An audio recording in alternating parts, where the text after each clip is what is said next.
नमस्कार, आप देख रहे हैं न्यूज ब्रीफ। मैं हूं आपके साथ आशा सरमाल। चलिए शुरुआत करते हैं जम्मू कश्मीर से जुड़ी खबरों की। उपराज्यपाल मनोज सिन्हा ने आज जिला रियासी में नशा मुक्त जम्मू कश्मीर अभियान की यहां शुरुआत कर दी है। ये जम्मू कश्मीर में अभियान शुरू किया गया। उपराज्यपाल ने रियासी में पदयात्रा की अगुवाई की और समाज के हर वर्ग से नशे के खिलाफ शुरू किए गए अभियान का हिस्सा बनने का आह्वान किया। उन्होंने नशे के खिलाफ इस लड़ाई को एक जन आंदोलन के रूप में बदलने पर जोर दिया है। उपराज्यपाल ने कहा कि पिछले कुछ दिनों में जम्मू और कश्मीर में एक मजबूत सामूहिक संकल्प उभरा है जो इस प्रदेश को नशा मुक्त बनाने के लिए प्रतिबद्ध है। अप्रैल 1 से नहीं, यहां पर 11 से 22 के बीच में जम्मू प्रांत में कई मादक पदार्थों के तस्करों को गिरफ्तार कर 3 करोड़ के नशीले पदार्थ जब्त किए गए और 1 करोड़ की संपत्ति अटैच की गई। उन्होंने नशा तस्करी और आतंकवाद को आपस में जुड़ा हुआ खतरा बताते हुए इसके खिलाफ कड़े कदम उठाने के निर्देश दिए।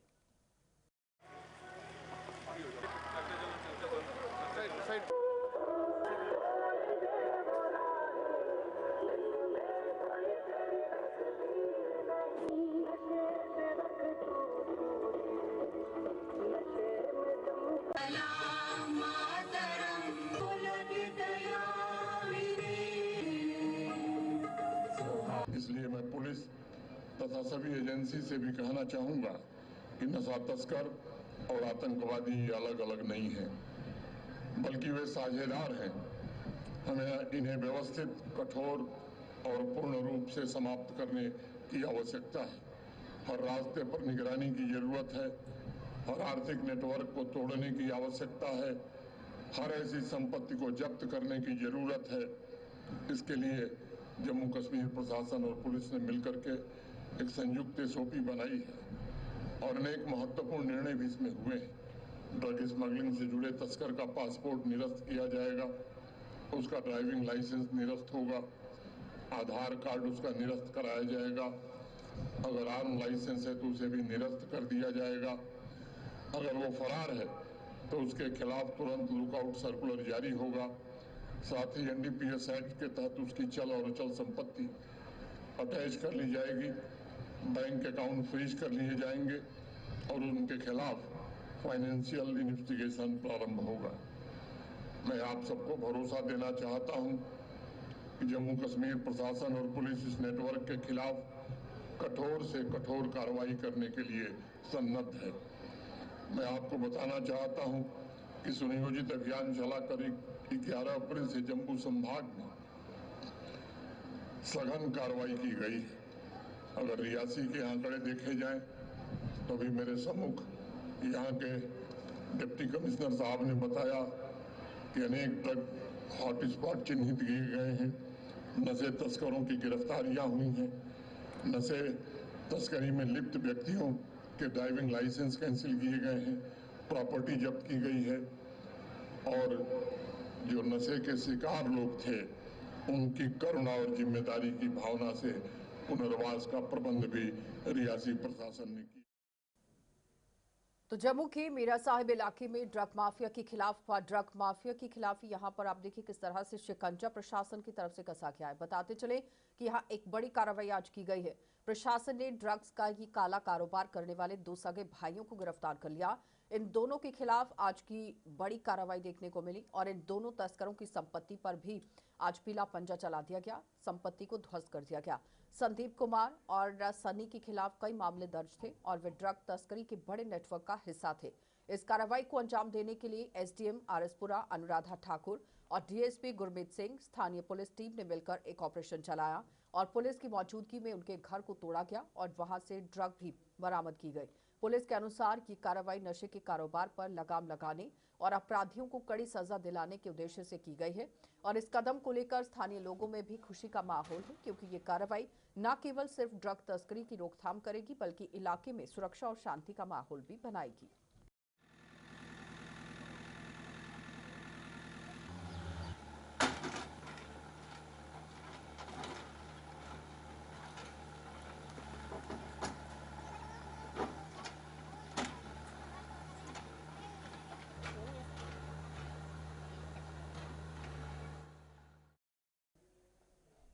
आरसपुरा की मलिकपुर गांव में ही प्रशासन ने आज एक ड्रग तस्कर के खिलाफ बड़ी कार्रवाई की है। पुलिस प्रशासन की देखरेख में चलाए गए अभियान में ड्रग तस्कर दिलबाग सिंह की संपत्ति पर पीला पंजा चलाकर उसे नष्ट कर दिया गया। इस कार्रवाई की निगरानी एसडीएम आरसपुरा अनुराधा ठाकुर द्वारा की गई और प्रशासन का कहना है कि इस तरह की कार्रवाइयां तस्करी को रोकने के लिए आगे भी जारी रहेंगी।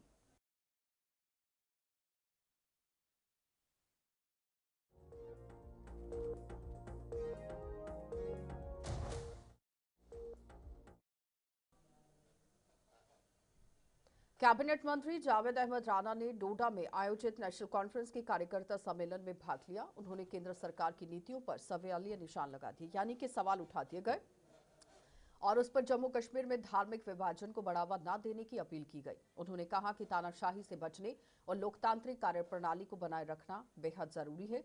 जावेद राणा ने जम्मू और कश्मीर के स्टेटहुड की बहाली की मांग को भी दोहराया और कहा कि ऐसा होना यहाँ संभव भी था और करना जरूरी भी है और जम्मू कश्मीर का विकास इससे संभव हो पाएगा। मैं ओबीसी सर कभी चौधरी साहब जो पेंशन 60 साल से नीचे वालों को जाती है, ये आर्डर हो गए हैं। इसके अलावा इसमें एक बड़ी डिबेटेबल इशू है कि हमारे बुनियादी जो हमारा एक इशू है वो जम्मू कश्मीर को रियासत का दर्जा देना है, जो प्राइम मिनिस्टर साहब का भी, होम मिनिस्टर साहब का भी और सुप्रीम कोर्ट में भी उन्होंने ये कहा था कि हम जो है वो यहाँ डिलिमिटेशन करवाएंगे, उसके बाद यहाँ इलेक्शन करवाए जाएंगे और उसके बाद रियासत का दर्जा दिया जाएगा। क्योंकि यहाँ ड्यूल पावर सिस्टम में कुछ चीज़ें जो हैं वो उस तरीके से पाया तकमील तक नहीं पहुँच पाती, इस तरीके से पब्लिक के प्रॉब्लम्स को एड्रेस नहीं किया जा सकता जैसे स्टेट में किया जाता है। और स्टेट हमारा बुनियादी हक है, उसको दे देना चाहिए। और जब स्टेट हमारे पास आएगी तो हमारे अपने वसाइल भी बढ़ेंगे। रियासत के जो हमारी गवर्नमेंट है उसका वो पावरफुल गवर्नमेंट होगी और लोगों के प्रॉब्लम, लोगों के इश्यू जो है हम एड्रेस करने में बेहतर ढंग से एड्रेस कर पाएंगे। जम्मू कश्मीर में आज मौसम का बड़ा अलर्ट जारी किया गया। मौसम विभाग के डायरेक्टर डॉक्टर मुख्तार अहमद के मुताबिक आज शाम से प्रदेश के पहाड़ी इलाकों में तेज हवाओं के साथ बारिश और आंधी तूफान आने की संभावना है, जबकि कुछ जगहों पर ओले भी पड़ सकते हैं। अनुमान के मुताबिक यहां जम्मू संभाग के पहाड़ी इलाकों में मौसम की तीव्रता बढ़ने की उम्मीद है। उन्होंने बताया कि यहां 28 अप्रैल से प्रदेश में एक और वेस्टर्न डिस्टर्बेंस सक्रिय होने जा रहा है, लेकिन अगले 4 दिनों में जम्मू में गर्मी का प्रकोप तेजी से बढ़ सकता है। उन्होंने कहा कि जम्मू में 28 अप्रैल को ही गर्मी से कुछ हद तक निजात मिलने की संभावना है। अभी जैसे एक्सपेक्टेड है एक फीबल डब्ल्यूडी जो अप्रोच कर रहा है, तो उसकी वजह से हल्की बारिशें खासकर टुवर्ड्स आफ्टरनून यहाँ वैली के अंदर और जम्मू डिवीज़न के अंदर भी खासकर डिस्ट्रिक्ट रामबन और उसके साथ साथ किश्तवाड़ और डोडा के कुछ एक पहाड़ी इलाकों के अंदर हल्की बारिशों के चांसेस हैं। बाकी कोई मेजर एक्टिविटी या कोई कंटिन्यूस रेन का पॉसिबिलिटी बहुत कम है और गस्टी विंड्स भी चलने के चांसेस हैं खासकर टुवर्ड्स आफ्टरनून यहाँ वैली के अंदर और जम्मू डिवीज़न के कुछ एक डिस्ट्रिक्ट्स के अंदर। और कल भी कुछ एक डिस्ट्रिक्ट्स के अंदर टुवर्ड्स आफ्टरनून हल्की बारिशें हो सकती है, बिल्कुल ब्रीफ पीरियड के लिए। और उसके साथ साथ कमिंग डेज में भी खासकर 28 के आसपास एक फीबल डब्ल्यूडी फिर से, तो हल्की बारिशें खासकर बाद दोपहर थंडर गस्टी विंड्स के चांसेस हैं एक बार फिर। बाकी जम्मू डिवीज़न के अंदर अभी खासकर जम्मू के जो हिल स्टेशन हैं Katra and adjoining area, district Udhampur, इन सारे जगहों पे गर्मियाँ काफ़ी ज़्यादा बढ़ चुकी है पिछले कई दिनों से।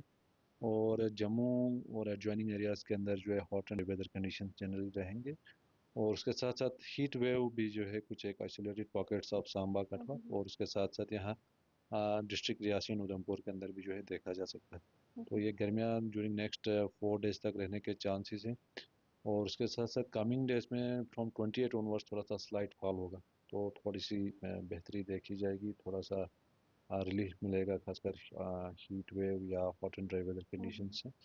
तो ओवरऑल जो है अब गर्मियाँ बढ़ रही हैं ग्रेजुअली जम्मू रीजन के अंदर भी, तो देखते हैं फर्स्ट वीक ऑफ मई के दौरान क्या कुछ यहाँ वैली के अंदर क्या कुछ रहता है। नेशनल लॉ यूनिवर्सिटी जम्मू संभाग में स्थापित करने की मांग को लेकर भारतीय जनता युवा मोर्चा ने राजौरी में आज प्रदेश सरकार के खिलाफ जोरदार प्रदर्शन किया। युवा मोर्चा की प्रदेश अध्यक्ष अरुण प्रभात की अगुवाई में राजौरी में रोष रैली निकाली गई, जिसमें कार्यकर्ताओं ने जम्मू कश्मीर सरकार का पुतला जलाकर उस पर जम्मू संभाग को नजरअंदाज करने का आरोप लगाया।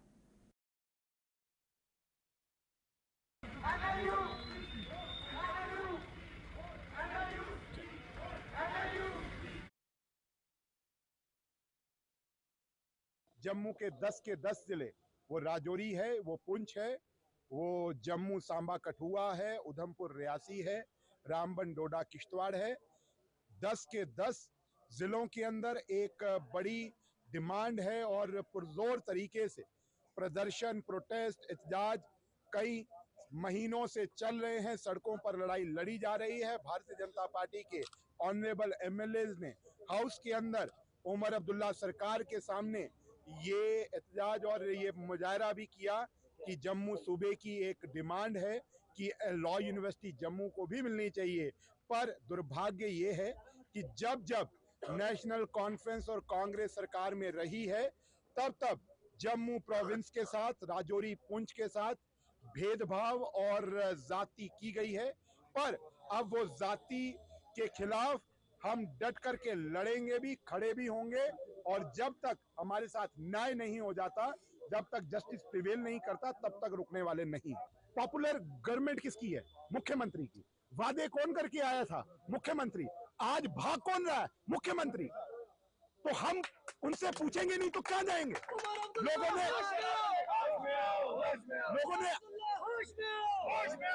आज वोट देकर के पॉपुलर गवर्नमेंट बनाई है। बड़े बड़े वादे अपने मंशूर देकर के आए थे, लाखों लाख नौकरियां देंगे, कॉम्प्रिहेंसिव जॉब पैकेज बनाएंगे, हम अपना यूथ एम्प्लॉयमेंट जनरेशन एक्ट लेकर के आएंगे 180 दिन के अंदर। कि आप भी इन सब सवालों को इस सरकार से पूछें और उनको। पुंछ प्रशासन ने ही लोगों से आज रात होने जा रही मॉक ड्रिल में सहयोग करने की अपील की। जिला मजिस्ट्रेट अशोक कुमार शर्मा ने एक प्रेस कॉन्फ्रेंस के दौरान बताया कि आज रात 8 बजे से 8:10 तक पुंछ में पूरी तरह से ब्लैकआउट रहेगा। ये एक रूटीन एक्सरसाइज है जिसका मकसद आपात हालात में तैयारी को बेहतर बनाना है। उन्होंने लोगों से अपील की है कि वह इस दौरान घबराएं नहीं और प्रशासन के साथ पूरा सहयोग करें। ये अपने लोगों को डिस्ट्रिक्ट पुंछ में आज शाम को हम एक ब्लैकआउट की एक्सरसाइज करने जा रहे हैं, जो 8 से लेके 8:10 तक रहेगी। आपके माध्यम से सभी को मैं ये बताना चाहूँगा कि ये सिर्फ एक मॉक ड्रिल है, इससे पैनिक होने की कोई ज़रूरत नहीं है। बेसिक पर्पस जो इस मॉक एक्सरसाइज का रहता है कि हम डिफ़िकल्ट सिचुएशंस के लिए अपने लोगों को तैयार कर पाएँ। तो 8 बजे एक सायरन होगा, सायरन पे लाइट बंद होगी और आपके माध्यम से मेरी तमाम डिस्ट्रिक्ट पुंछ के सिटीज़न से दरख्वास्त रहेगी कि वो अपने इन्वर्टर्स की लाइट भी बंद करें, गाड़ियों को हाल्ट कर दें, यहाँ पे हैं वहीं 10 मिनट के लिए बंद करके रखें, सो दैट हम रूटीन में ये लोगों को अवेयर कर पाएँ कि डिफ़िकल्ट सिचुएशन में अगर इस तरह की कोई कभी सिचुएशन बनती है तो हमें उससे कैसे निपटना है। ये बेसिकली एक्सरसाइज का माटो वही है। तो आज शाम को जो एक्सरसाइज रहेगी वो 8 से लेके 8:10 तक रहेगी। 8:10 पे दूसरा सायरन बजेगा, तब लाइट आप सारे ऑन कर सकते हैं। और सिंपली फिर मैं रिपीट करूंगा, ये एक सिर्फ एक्सरसाइज है, इसमें पैनिक होने की ज़रूरत नहीं है, क्योंकि पुंछ में ये देखा गया है कि इस तरह की एक्सरसाइज से लोग इमीडिएटली पैनिक होते हैं। ये पैनिक वाली कोई वो इशू नहीं है। नशा मुक्त अभियान के तहत सुरनकोट तहसील मुख्यालय में एक योग सत्र आयोजित किया गया और इस सत्र में अधिकारियों, कर्मचारियों, नागरिक समाज के सदस्य, छात्र छात्राओं और विभिन्न वर्गों के लोगों ने बढ़ चढ़कर भाग लिया। कार्यक्रम का उद्देश्य स्वस्थ जीवन शैली को बढ़ावा देना और नशे के दुष्प्रभावों के बारे में जागरूकता फैलाना था। इसमें भाग लेने वालों ने शारीरिक और मानसिक स्वास्थ्य की अहमियत पर जोर दिया है, जो नशे से मुक्ति पाने का एक प्रभावी उपाय है। सुरनकोट के एसडीएम फारूक खान ने लोगों से नशा मुक्त समाज बनाने में सक्रिय योगदान देने की अपील की। गर्दन स्टेट कि हम सब जानते हैं और हमें पता भी है कि ऑनरेबल एलजी साहब ने 100 डेज़ का एक नशा मुक्त अभियान शुरू किया है पूरी यूटी में। और इन 100 डेज़ में बाकी डिस्ट्रिक्ट की तरह, पूरी यूटी की तरह हमारे पुंछ डिस्ट्रिक्ट और सुरनकोट में भी इवेंट्स हो रहे हैं। और उन्हीं इवेंट्स में से आज जो हमने यहाँ पर योगा का इवेंट किया है, इसमें पूरी एडमिनिस्ट्रेशन ने, स्कूल के बच्चों ने और जितने भी सिविल सोसाइटी के लोग थे उन्होंने पार्टिसिपेट किया है। और इसका मकसद ये था कि हमारी जो यंगर जनरेशन है, जो हमारे बच्चे स्कूल गोइंग जो स्टूडेंट्स हैं, वो नशे की तरफ कहीं ना कहीं किसी वजह से उनका रुझान हो जाता है, और उससे उनको दूर रखने के लिए ये एक इवेंट था जिसको हमने यहाँ पर ऑर्गेनाइज किया। जी, पीर पंचाल के लोगों के लिए यही मैसेज है कि ये एक जो ड्रग्स है, जो नशा है, ये एक हमारी जनरेशन्स को तबाह कर रहा है। और मेरी सबसे पेरेंट्स से, बच्चों से, सिविल सोसाइटी से सबसे यही रिक्वेस्ट रहेगी कि हम इसमें पार्टिसिपेट करें और हम अपने बच्चों को और आने वाली जनरेशन को इससे दूर रखें। देखिए, करोगे योग तो रहोगे निरोग। तो जिस तरीके से एलजी साहब का ये फरमान था कि यहाँ पर योगा डे जो है वो मनाया जाएगा, वैसे तो ये 24 तारीख को होता है, मगर आज यहाँ तहसील कम्प्लेक्स में एसडीएम साहब की अध्यक्षता में एक योगा डे मनाया गया, जिसमें काफ़ी सारे लोगों ने जो है वो शमूलियत की है। ये बड़ा देखा जाए तो एक बच्चे हमारे भी थे, उसके साथ साथ गवर्नमेंट एम्प्लॉइज सारे थे और सिविल सोसाइटी के लोग भी थे। तो मैं यही कहूँगा कि करोगे योग और रहोगे निरोग। और नशा मुक्त बात के लिए मैं यही कहूँगा कि मैं अपने बच्चों को यही कहना चाहता हूँ कि बच्चे जो हैं वो नशे से मुक्ति पाएँ, और नशे के आगे सिर्फ मौत ही मौत है। तो हमने नशे को छोड़ना है, और जैसे कि गवर्नमेंट का ये सबसे बड़ा इस वक्त स्टेप है कि बच्चे जो हैं वो नशा मुक्त हों, और जब हमारे बच्चे नशे मुक्त होंगे तो हमारा देश जो है वो आगे बढ़ेगा और तरक्की करेगा।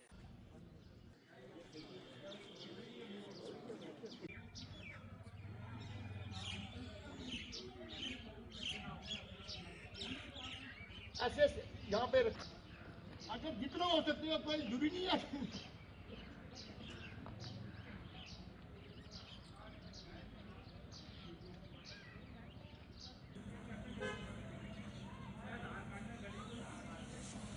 आपके हाथ गर्दन स्ट्रेट।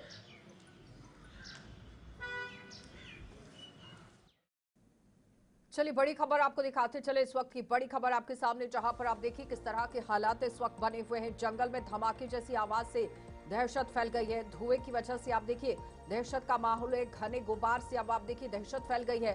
कारण स्पष्ट नहीं हो पाया है, जांच अभी भी जारी है। ये बड़ी खबर जिला किश्तवाड़ की पाडर से ये बड़ी खबर है, जहां पर आप देखिए किस तरह से जंगल के अंदर से धमाके की आवाज आई है। और ये आवाज किसकी वजह से हुई है ये अभी स्पष्ट नहीं हो पाया है, लेकिन धुएं के घने गुब्बारे जरूर देखने को मिल रहे हैं यहाँ आसमान में, क्योंकि इसका कारण स्पष्ट नहीं हो पाया है कि किस वजह से ये आग लग गई है, धमाका यहाँ पर हुआ है। ये कुछ तस्वीरें सामने आ गई हैं जिला किश्तवाड़ से, जहां पर आप देखिए एक धमाके की आवाज आई है, फिर धुएं के गुब्बार वहां पर उड़े हैं, लेकिन आग किस तरह से लगी, धमाका किन कारणों से हुआ है ये अभी स्पष्ट नहीं हो पाया है। लेकिन बड़ी अपडेट जिला किश्तवाड़ से, जहां पर आप देखिए धमाके जैसी आवाज आई है। किश्तवाड़ से इस वक्त की बड़ी खबर, जहां जंगल में धमाके जैसी आवाज की वजह से दहशत का माहौल है।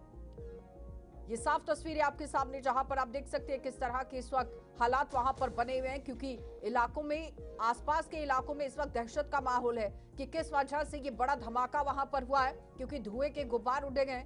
और जब धुएं के गुब्बार उड़े हैं तो जाहिर तौर पर धमाका या आग कहीं पर जरूर लगी हुई है, लेकिन कारण क्या है ये फिलहाल अभी तक स्पष्ट नहीं हो पाया है।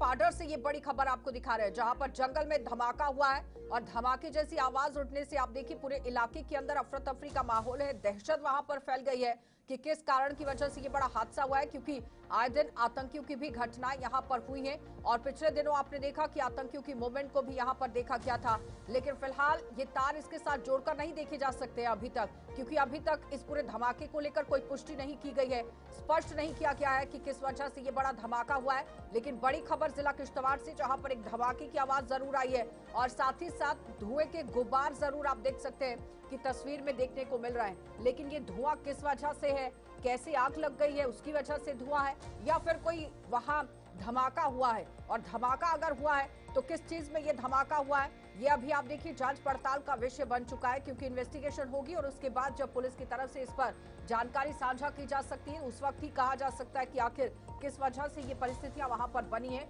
लेकिन अभी तक कारण स्पष्ट नहीं हुआ है, जांच लगातार जारी कर दी गई है। मौके पर आप देखिए किस तरह से हमारे लगातार अजय शान जुड़ गए हैं संवाददाता, क्योंकि मौके पर पुलिस भी पहुंची और उसके बाद जांच को शुरू किया गया है। अजय, किस वजह से ये बड़ा धमाका, क्या अपडेट है आपके पास? आशा, देखिए अभी चीजें क्लियर नहीं है। जैसे आपने कहा कि कुछ चीजें स्पष्ट नहीं हो पाई है, क्योंकि जो पुलिस टीम है वो भी अभी उसको कुछ समय लगेगा, क्योंकि आप जैसे विजुअल में देख रहे हैं कि ऊपर पहाड़ी इलाका है और जो जंगल है उसमें ये ब्लास्ट हुआ है। उसके बाद जो है धुएं के गुबार देखे गए हैं। किस कारण से हुआ कुछ नहीं बताया जा सकता। इस एरिया में मिलिटेंट्स की भी मूवमेंट रहती है और कुछ लोगों का ये भी कहना है कि इन इलाकों में कहीं ना कहीं जहाजों की भी मूवमेंट रहती है। अब क्या कारण है, किस वजह से ये हुआ है, अभी चीजें स्पष्ट नहीं है। लेकिन लोकल्स हो, आर्मी हो या पुलिस हो, उनकी पार्टी वहां के लिए रश कर गई है। लेकिन कुछ समय लगेगा चीजें स्पष्ट होने में। लेकिन जिस प्रकार से धुएं के गुबार उड़ रहे हैं, एक बड़ी घटना की तरफ इशारा जरूर कर रही है। जी आशा जी, जिस तरह की परिस्थितियां पिछले दिनों हमने जिला किश्तवाड़ के अंदर देखी हैं, जिसमें एनकाउंटर भी देखने को मिला था, उसके बाद मूवमेंट भी हमने देखी है और हमारे जवानों की तरफ से लगातार सर्च ऑपरेशन भी वहां पर चलाया गया था। तो अगर उन तमाम बातों को ध्यान में रखते हुए बात की जाए तो जाहिर तौर पर आप देखिए एक शक की सुई जरूर अटक जाती है कि धमाका हुआ किन कारणों से है। पुलिस की तरफ से कोई जानकारी अभी तक साझा की गई है? कहाँ तक पहुंची है जांच पड़ताल? उनकी तरफ जी अच्छा, उनकी तरफ से सिर्फ इतना कहा जा रहा है कि ये घटना वहां पर हुई है। जैसे ही पार्टी हमारी पहुंचेगी फिर कुछ कहा जा सकता है, क्योंकि जिस प्रकार से बड़ा धमाका हुआ और एक बड़े इलाके में ये आग लगी हुई है, उस वजह से ये इशारा कहीं ना कहीं बड़ी घटना की तरफ से इशारा कर रहा है। क्योंकि वो जो इलाका है वहां पर कोई सड़क संपर्क नहीं है, कोई मूवमेंट उधर नहीं होती है। लेकिन आग किस वजह से इतनी एकदम से लगी है और धमाका क्यों हुआ, ये कहीं ना कहीं जांच का विषय है। लेकिन पुलिस की पार्टियां जैसे वहां पहुंचती है उसके बाद ही चीजें स्पष्ट। अच्छा अजय, ये बताइए कि ये पाडर का इलाका बताया जा रहा है और माता चंडी माता के लिए भी यात्रा इसी रास्ते से होकर जाती होगी, तो वहां पर क्या परिस्थितियां, क्या उससे जोड़कर इसे देखा जा सकता है? देखिए, जो माता मचेल का जो दरबार है वो इस स्पॉट से करीब 40 किलोमीटर दूर है वो है। लेकिन इसके जो एरिया है इसके साथ कहीं ना कहीं हिमाचल का बॉर्डर भी पीछे पहाड़ों के साथ मिलता है। आगे मचेल की तरफ जाएंगे तो लद्दाख का एरिया मिलता है। तो कहीं ना कहीं एक बड़ा सेंसिटिव एरिया जरूर है। लेकिन जो माता मचेल का दरबार है यहाँ से 40 किलोमीटर की दूरी पर है। और जो ये कर्थई का जंगल है ये इस नेशनल हाईवे से ऊपर है, जो हमें बताया जा रहा है करीब 6 किलोमीटर पैदल वहां चल के जाना है। और इसी वजह से कहीं ना कहीं चीजें कंफर्म होने में कहीं ऐसा तो नहीं है अजय कि पुराने रूट का जिस तरह से आतंकी इस्तेमाल करते आए हैं और उसी तरफ ये सुई बाद में घूमेगी? क्योंकि अगर हिमाचल लद्दाख के साथ इसकी पूरी सीमा लगती है। जी बिल्कुल, संभावनाएं बहुत कुछ हैं। लेकिन अभी जैसे इन्होंने पुराने ट्रैक्स पकड़े हैं, अपने जो कार्रवाई है जिसका तरीका बदला हुआ है, कुछ भी कहना अभी संभव नहीं है। लेकिन इशारे बहुत कुछ तरफ डायरेक्शन में जा रहे हैं। लेकिन जैसे ही कुछ चीजें वहां से ग्राउंड से सामने आती हैं फिर ही कुछ ठीक है अजय, बहुत बहुत धन्यवाद अजय। जब आपके पास जानकारी आती है तो साझा कीजिएगा। बड़ी अपडेट आपको दिखाते चले जहां पर जिला किश्तवाड़ के अंदर कुछ धमाकों की आवाज आई है और धुएं के गुबार उड़े हैं। लेकिन अजय कह रहे हैं कि इन्वेस्टिगेशन चल रही है और इन्वेस्टिगेशन के बाद ही साफ हो पाएगा कि किन कारणों की वजह से वहां पर ये धमाका हुआ है या फिर आग लगी है, धुएं के गुबार देखे गए हैं। आगे बढ़ जाते हैं। गंधोवेही ICDS प्रोजेक्ट के तहत पोषण पखवाड़ा का आयोजन किया जा रहा है, जिसका उद्देश्य यहाँ पोषण और मातृ स्वास्थ्य के प्रति जागरूकता फैलाना है।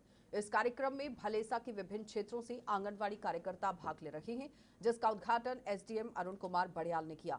पोषण पखवाड़ा में गर्भवती माताओं को यहाँ घरेलू, पौष्टिक और पारंपरिक आहार के महत्व से अवगत करवाया जाएगा और इस दौरान आंगनवाड़ी कार्यकर्ता संतुलित आहार, एनीमिया की रोकथाम और गर्भावस्था जो स्तनपान है उसके दौरान यहाँ स्वस्थ आदतों पर नुक्कड़ नाटक और जागरूकता कार्यक्रम भी प्रस्तुत करेंगे। आपने देखा है, मैंने हर साल की तरह इस साल भी पोषण पखवाड़ा में एक इम्पॉर्टेंट थीम को इंक्लूड किया गया, जो है एक बच्चे की ब्रेन डेवलपमेंट और उसकी मेंटल हेल्थ के बारे में। मैं देखता हूँ कि बहुत सारे इश्यूज ऐसे हैं जो क्रॉप अप हो रहे हैं, जो जन्म ले रहे हैं सोसाइटी के अंदर, हमारे घरों में, जिसकी वजह से ब्रेन डेवलपमेंट जो है वो काफ़ी नेगेटिव इम्पैक्ट जो है उस पर पड़ रहा है। सबसे एक बर्निंग इशू जो है वो है स्क्रीन टाइम का। Excessive use of mobile phone की वजह से एक बच्चे की जो ओवरऑल डेवलपमेंट है वो काफ़ी हैम्पर हो रही है।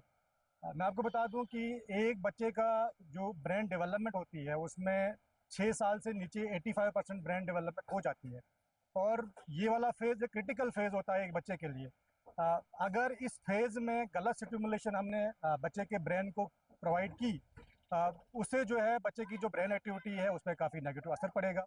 जैसे एक प्रेग्नेंट है तो वो हॉस्पिटल से लेके वो आयरन वाली टेबलेट्स खाती हैं, यूज़ करती हैं, या कोई उनको प्रोटीन पूरा करने के लिए तो वो देते हैं उनको कोई GRD का पाउडर या कोई, लेकिन हम उनको उस मेडिसिन से हटा के फूड्स की तरह लाएंगे जो लोकल फूड है। जैसे हमारे पास अंडे भी पड़े होते हैं, दूध पड़ा होता है, दही, मक्खन, हरी सब्जियां, ताज़ा सब्जियां हमारे पास पड़ी होती हैं, लेकिन हम जो वो यूज़ नहीं करते हैं और मतलब आसान तरीका हम चाहते हैं मेडिसिन की तरह, तो